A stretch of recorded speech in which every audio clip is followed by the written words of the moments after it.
আসসালামু আলাইকুম viewers, welcome to mother cooking channel. চিনি আর বাদাম মাত্র এই দুইটি উপকরণ দিয়েই তৈরি করা যায় খুবই মজাদার পিনাট। চলুন তাহলে রেসিপিটা দেখে নেওয়া যাক। আমি চুলার উপর একটি তাওয়া বসিয়ে দিয়ে দিচ্ছি চিনি 1/3 কাপ। আর এই সময় চুলাটা অন করে চুলার আঁচ আমি মিডিয়ামে রাখছি। এই সময় আমি এই চিনিটাকে ক্যারামেল করে নিব। চিনিটা যখন গলে যেতে শুরু করবে এই সময় চুলার আঁচটা লো করে দিতে হবে। খুব সুন্দর একটা কালার চলে এসেছে। দিয়ে দিব বাদাম। এই বাদামটাকে আমি আগে থেকে খুব ভালোভাবে ফ্রাই করে এর খোসা ছাড়িয়ে নিয়েছি। একটা চামচ দিয়ে এটাকে খুব ভালোভাবে নাড়িয়ে দিচ্ছি। বাদামগুলোর মধ্যে খুব ভালোভাবে ক্যারামেল গুলো লেগে গিয়েছে।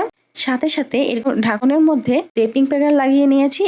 এর মধ্যে এই বাদাম আর ক্যারামেল গুলোকে দিয়ে দিচ্ছি। আরেকটি ঢাকনার মধ্যে প্লাস্টিক রেপিং পেপার লাগিয়ে এটার উপর দিয়ে এভাবে চাপ দিয়ে দিচ্ছি। 10-20 মিনিট পর আমি এই ঢাকনাগুলোকে প্লাস্টিক রেপিং পেপার থেকে এভাবে ছাড়িয়ে নিচ্ছি। পিনাট বাটারটা একেবারে